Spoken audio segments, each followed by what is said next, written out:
पवित्र श्री जगन्नाथଙ୍କ रथयात्रा को सुरक्षित श्रृंखलित एवं सुव्यवस्थित भाव संपन्न करने पर राज्य सरकार समस्त प्रस्तुति को चूड़ांत रूप देते।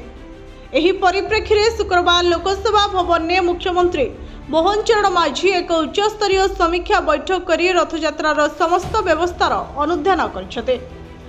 बैठक में मुख्यमंत्री समस्त विभाग मध्य सहयोग समन्वय और निरंतर जोगाजोग पर सर्वाधिक गुरुत्व देते। कौनसी परिस्थिति रे जेपरी जोगाजोग रे बाधा सृष्टि न हुए सेथिपई समस्त वरिष्ठ अधिकारी को सतर्क रहबाकू से परामर्श देते। मुख्यमंत्री नीतिकांतिर समयानुवर्तिता रथ एवं भक्तों सुरक्षा भिड़ नियंत्रण अग्निशम सेवा महिला सुरक्षा ट्रैफिक परिचालना खाद्य और पानीय जलर मान जांच जरूरीकालीन उद्धार व्यवस्था एवं पाणीपाग अनुसार पदक्षेप नेबाकू निर्देश देते। समग्र व्यवस्था को फुल प्रूफ करने उपरे से जोर देते। सुरक्षा पाई कड़ा बंदोबस्त रथयात्रा समय रे सुरक्षा पाई प्राय 12,000 पुलिस और सीआरपीएफ जवान मुतयन करा जायछे। एहा सह कोस्ट गार्ड और इंडियन नेवी मध्य सजग रहिबे। सुरक्षा व्यवस्थार तदारख पाई 19 जन वरिष्ठ आईपीएस अधिकारी को नियोजित करा जायछे। भिड़ उपरे कड़ा नजर रखा पाई 473टी सीसीटीवी कैमेरा स्थापन करा जायछे। एहा सह भक्त मानकु आवश्यक सूचना पहुंचाइबा पाई 65टी बड़ एलईडी स्क्रीन व्यवस्था करा जायछे, जोथरे ओडिया हिंदी और इंग्रजी रे सूचना प्रसारण करा जिवो। रथयात्रा समय रे मोबाइल नेटवर्क को सुदृढ़ करबा पाई 16टी स्थायी टेलीकॉम टावर सह अनेक अस्थायी टावर स्थापन करा जायछे।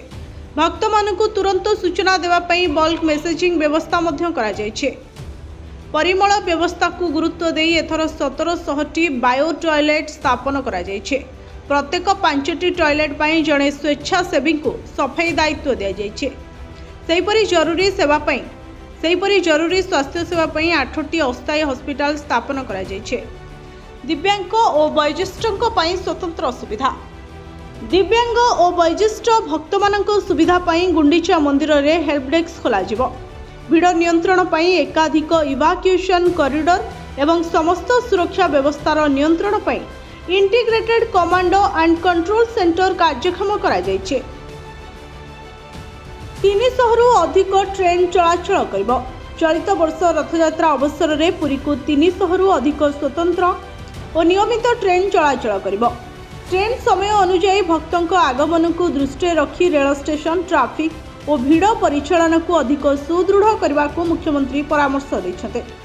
बैठक में श्रीमंदिर मुख्य प्रशासक डॉक्टर अरविंद पाढ़ी एवं अतिरिक्त पुलिस महानिर्देशक सोमेन्द्र प्रियदर्शी सुरक्षा और परिचालना संपर्कित विस्तृत उपस्थापना करथिले। बैठक में विभिन्न विभाग मंत्री वरिष्ठ प्रशासनिक अधिकारी पुलिस पदाधिकारी पुरी जिलापाल और एसपी उपस्थित थे। Bureau report Odisha fast.